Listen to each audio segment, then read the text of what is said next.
Olá, gente, tudo bem? Nós vamos estudar aqui o projeto político-pedagógico, um tema muito conhecido. Eu vou fazer uma atualização das aulas que nós tínhamos e, ao final, resolveremos exercícios.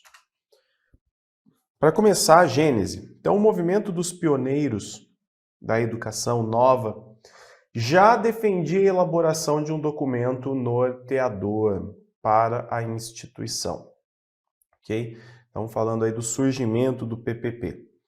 A gênese do documento Projeto Político-Pedagógico aconteceu na segunda metade do século XX, como uma decorrência da conscientização de que seria necessário elaborar um documento que expressasse a evolução histórica e teórica das ideias e direcionamentos do trabalho pedagógico em cada unidade escolar. Então, esse é um ponto muito interessante, que é o seguinte: não se trata apenas de prever o futuro, mas de entender o passado, olhar o passado, entender o que a instituição tem feito, compreender melhor o presente, né? O que aconteceu até que chegássemos até o presente momento, para nós entendermos o contexto e projetarmos o futuro. Então, o PPP é um documento muito importante de reflexão para análise histórica, compreensão do presente e projeção do futuro, beleza? Artigo 12, que é um artigo muito importante, você sabe que precisa estudar sempre, né, estar com ele na ponta da língua, diz aqui: os estabelecimentos de ensino respeitadas as normas comuns e as de seu sistema de ensino terão incumbência de, inciso 1, elaborar e executar sua proposta pedagógica. Vamos falar um pouquinho dessas duas dimensões. Quando a gente fala de dimensões do PPP, existem muitas teorizações, autores que falam dimensões são classificadas assim, assim, assado, outros. Então, tem diversos autores que dão suas versões, né, sua análise teórica sobre o PPP, mas o elaborar e o executar também são dimensões do PPP, muito importantes, e eu quero falar um pouquinho delas, tá? Então, vejam aqui, ó, PPP. A instituição tem o dever de elaborar e executar, mas ela precisa respeitar normas comuns e também normas do sistema de ensino. Então, a autonomia da instituição, vou colocar aqui, ó, a escola. A escola tem uma autonomia absoluta? Não. Uma autonomia relativa para a elaboração da sua proposta pedagógica, porque ela precisa respeitar normas comuns e também do sistema de ensino. Ok. Falando, então, sobre essas dimensões, sobre elaborar e executar, o que nós temos dentro do elaborar? Dentro do elaborar, a gente tem um processo de reflexão,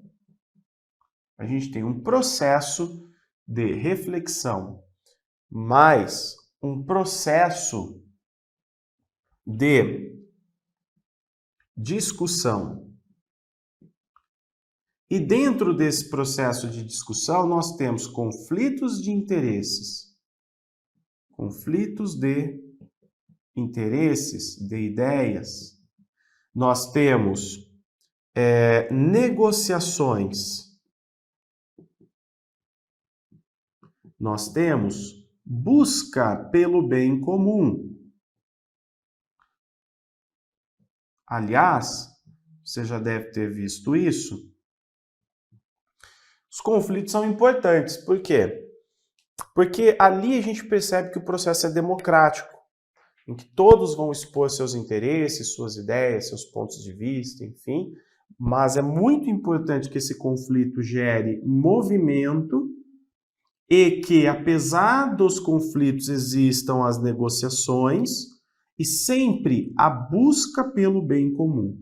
É preciso que todos encontrem ali qual é o bem comum, o que realmente é importante para a instituição como um todo, não é, para a comunidade, enfim. Outra coisa que faz parte do elaborar, vou pegar até uma outra cor de caneta aqui, ó, ficar bem colorido. Esse processo, ele precisa ser, obviamente, democrático, participativo. Tá? Então, por aqui, ó, processo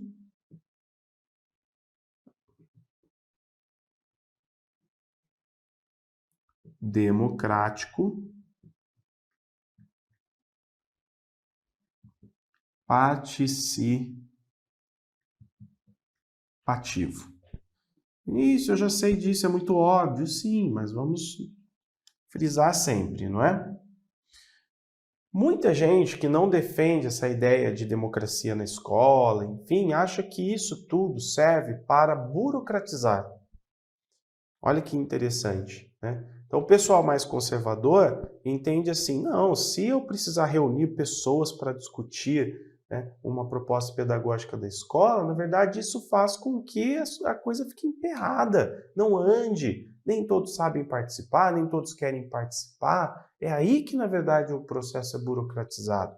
Então, a gente tem aí duas formas de entender, né, esse cenário. O pessoal mais conservador acaba criticando a ideia de gestão democrático-participativa, entendendo que é ela que, na verdade, burocratiza todo o processo. Já o pessoal do pensamento progressista, da esquerda progressista, entende que não.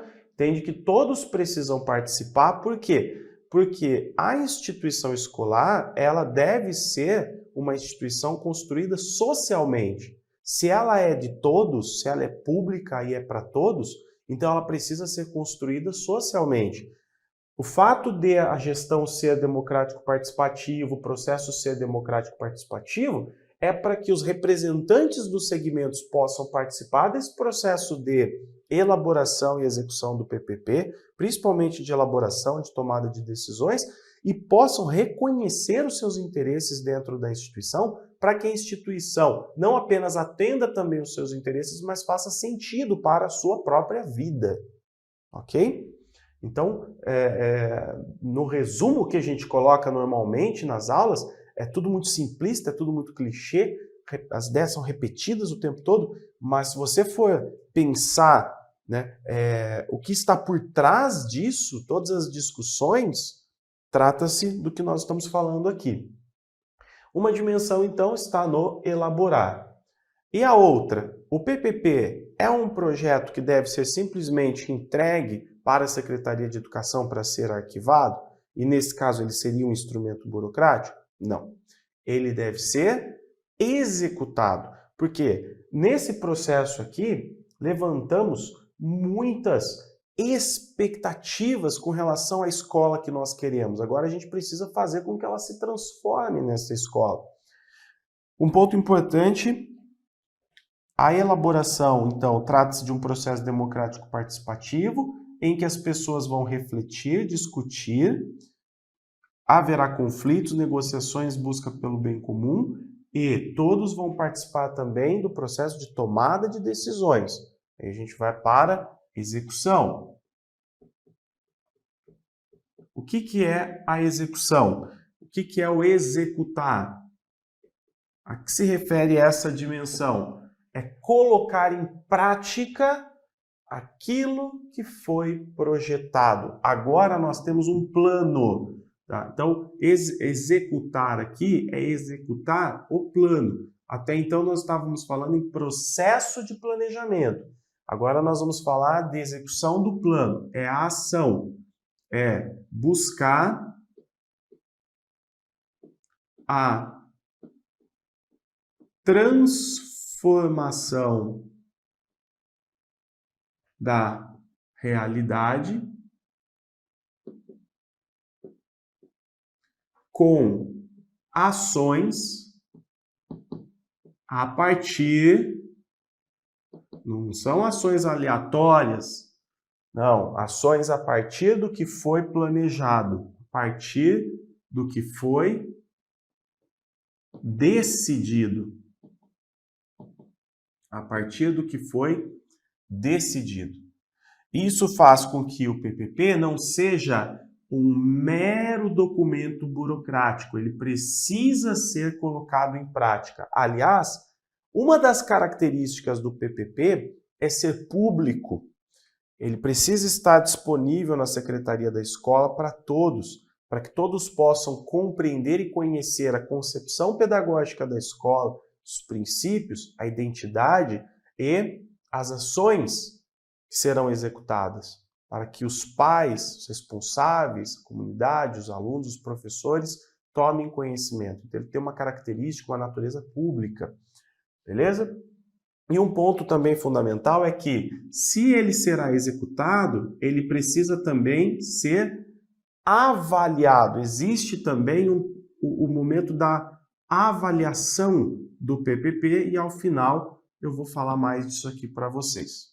Tudo bem? Então, nós temos aqui ideias que são ideias muito conhecidas, que você já sabe, para a gente reforçar, em torno do elaborar e em torno do executar. Agora, vejamos lá as definições. Eu trouxe aqui, na verdade, uma definição do Celso de Santos Vasconcelos, que é uma definição que engloba todas as outras, né? Já tem uma relação com todas as outras definições de outros autores. Vejam, o PPP é um instrumento teórico-metodológico. Olha lá, teórico-metodológico, que visa ajudar a enfrentar os desafios do cotidiano da escola, só que de uma forma refletida. O PPP dá essa possibilidade. Ele é teórico porque o que nós vamos fazer? Quais são as teorias, as bases, os princípios, as bases filosóficas que norteiam o nosso trabalho, nossa forma de pensar e de buscar soluções? Agora, como a gente vai fazer? Como nós vamos executar? Tudo isso está nesse documento norteador. Por isso que ele tem essa natureza, ser um instrumento teórico-metodológico. E tudo que está nele parte de reflexão, de processo consciente, sistematizado, ou seja, organizado, orgânico, as pessoas participam e que é essencial, né? Participativa. Essa é uma metodologia de trabalho que possibilita ressignificar a ação de todos os agentes da instituição, porque a partir disso nós queremos transformação. A escola sempre pode ser melhor, é óbvio que num processo de planejamento, vários autores vão dizer isso. O processo de planejamento é um processo de racionalização, coordenação do trabalho pedagógico. Então, nós vamos buscar entender o seguinte: o que é possível fazer com os recursos que temos? Nós queremos uma instituição melhor, não é? Nós queremos transformar, nós queremos sair do que temos para o que queremos alcançar. No entanto, quais são os recursos disponíveis? Quais são as possibilidades? Onde a gente consegue chegar? Então, isso é muito importante, esse processo racional, coordenado. Bom, o que significa projetar, gente? Projeto político-pedagógico é lançar para frente. Então, como nós vimos, é lançar para frente no sentido de buscar uma nova realidade, definir ações para atingir metas futuras. E um detalhe, né, que assim é muito óbvio, mas a gente precisa colocar aqui. A construção do PPP, todo o processo de construção é intencional. Então, ele é construído intencionalmente. É assim que ele deve acontecer, construído intencionalmente. As pessoas que vão discutir, que vão participar do processo, não devem estar ali porque são obrigadas a estar ali. Elas devem estar ali porque é uma oportunidade de transformação da realidade da escola. Então ele deve ser construído intencionalmente. Outra coisa, gente, os âmbitos na construção de projetos. Existe um âmbito individual, ele é um processo de construção de expressões, aptidões, interesses e valores que dão sentido e direção à existência humana. Então, quando a gente fala de projeto como um todo, não necessariamente do projeto político-pedagógico, a gente faz projeto de vida, né? Você faz projeto para carreira, você faz projeto com os filhos, enfim, no trabalho. Por que a gente faz projeto? Para que as coisas tenham sentido e direção, para que a vida tenha sentido e direção. Então, isso seria a ideia da construção do projeto no âmbito individual. Inclusive, individualmente falando, quando nós projetamos uma escola, você começa a entender melhor o funcionamento dela e aquilo que acontece dentro da escola vai fazer mais sentido para cada uma das pessoas que estão ali dentro, né? Então, no âmbito individual, o projeto é um processo de construção de expressões, aptidões, interesses e valores que dão sentido e direção à existência humana. Mas tem um outro âmbito que é o social. O projeto caracteriza a busca por transformação. O que nós queremos é sempre melhorar, é sempre gerar uma nova transformação, buscar cada vez mais a melhor realidade possível, ok? Então, assim, para um projeto ser bem sucedido, e pense aí, por exemplo, no projeto político-pedagógico, o que é necessário? Ora, ele precisa, obviamente, né, para ele ser bem sucedido, para ele dar certo, esse projeto aqui social, ele tem que estar devidamente articulado com o projeto individual. Se eu, por exemplo, se nós estamos lá construindo um projeto coletivo, social, mas que não deve necessariamente fazer sentido para as pessoas que participam dele, então as chances desse projeto ser bem sucedido, elas são muito pequenas. Aqui a gente elabora uma escola dos sonhos. E aqui, né, na hora de executar essa escola dos sonhos, uma vez que essa escola dos sonhos é dos sonhos, mas não é dos sonhos das pessoas que estão aqui, será que essas pessoas vão se esforçar na execução desse projeto? Será que elas vão se empenhar? Será que elas vão defender essa causa? Óbvio que não. Então, um ponto muito importante quando a gente fala de projetos, consequentemente de projeto político-pedagógico, é que o projeto individual ele precisa estar articulado ao projeto coletivo. O projeto coletivo precisa estar articulado aos projetos individuais, pessoais, para aquilo ganhar sentido. Tá? Falando novamente da palavra dimensões. Vinícius, mas você já não falou que as dimensões do projeto político-pedagógico seriam elaborar e executar? Gente, isso aqui é coisa de autores. Os autores sempre vão trazer as dimensões, né? O isso e aquilo, as classificações que eles vão trazendo. Então, quando falamos de dimensões do PPP, também podemos falar dessas duas, da dimensão política e da dimensão pedagógica. O que é a dimensão política? O que é a dimensão política? É político no sentido de compromisso com a formação do cidadão para um tipo de sociedade. Quer dizer, político não é político partidário. Quer dizer que a escola tem consciência de que ela está formando um sujeito, um cidadão para uma sociedade. Ela está exercendo esse papel fundamental. Então a escola se vê não fora da sociedade, ela se vê inserida na sociedade. Consequentemente, a escola precisa discutir sobre problemas e dilemas sociais para que ela possa formar conscientemente esse cidadão. Ela faz parte, ela assume que ela faz parte da sociedade e ela precisa então também discutir e pensar sobre essas questões políticas. Só que é pedagógico, por quê? Porque possibilita a efetivação da intencionalidade da escola, que é ensinar com qualidade e o sujeito aprender, é formar o cidadão. Formação do cidadão participativo, responsável, compromissado, crítico, criativo. Então, pedagogicamente falando, como que eu preciso organizar o ensino? Quais são as concepções? O que eu preciso fazer? Como que deve ser a minha atividade fim, que é o ensino, para que eu forme esse cidadão engajado politicamente? Tá? Então, isso é um ponto muito importante. A diferença entre o político e o pedagógico, mas sabendo que, apesar de diferentes, são coisas que se integram, são coisas que se integram. Agora uma contribuição da Ilma Veiga. A execução do PPP deve, então ela fala, a execução, ter sua origem na própria realidade. Olha que interessante, nós estamos falando agora desse âmbito aqui, ó, ou dimensão, que é a execução disso aqui, ó, na hora de executar. Então tem que ter a sua origem na própria realidade. Se aquilo que nós planejamos aqui está totalmente fora da realidade, eu não consigo executar. Tá? Então, ali inclusive diz, a execução do PPP deve. Eu poderia dizer, aqui ela está falando, elaboração e execução juntos, dá para a gente entender, né, a autora. Porque se eu elaborar uma escola que eu não consigo, não tenho condições de alcançar, no momento da execução realmente do PPP, da execução propriamente falando, vai ser impossível de construir qualquer tipo de realidade. ser exequível e prever as condições necessárias para sua implementação, desenvolvimento e avaliação. A autora está falando do caso, essa execução aqui, gente, é elaboração e execução ao mesmo tempo. Tá? É o fazer o PPP, o construir o PPP. Ser uma ação coletiva e integrada com a realidade da escola.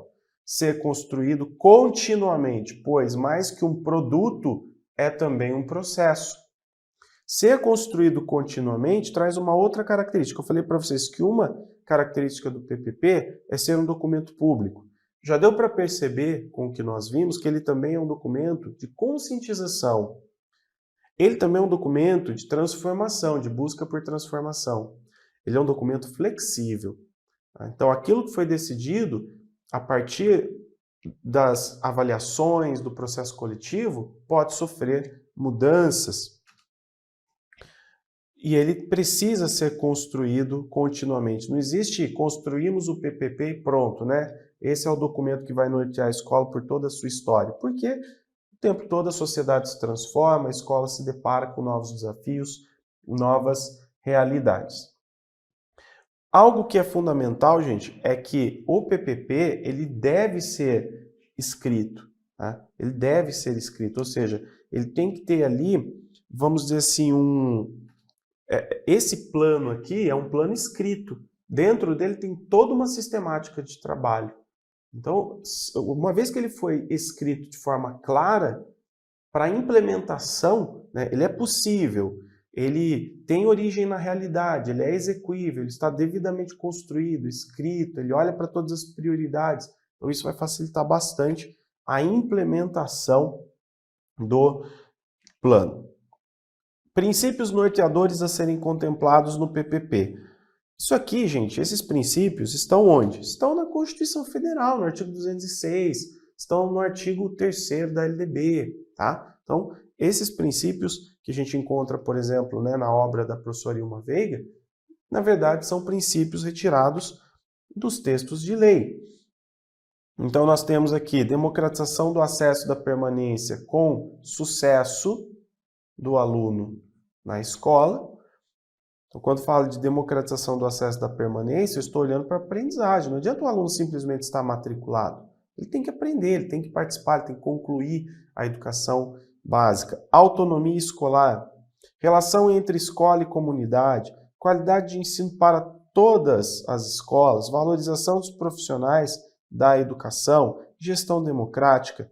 O que isso quer dizer? Princípios são valores. Então, no momento que nós vamos discutir tudo que nós queremos para a escola, esses valores devem estar presentes, eles devem ser os pilares da discussão. Ah, vamos implementar tal ação? Beleza. Só que essa ação que a gente quer implementar, ela democratiza acesso e permanência para todos, ou ela diz respeito apenas ao acesso para alguns, ou acesso para todos que não garante permanência, entendeu?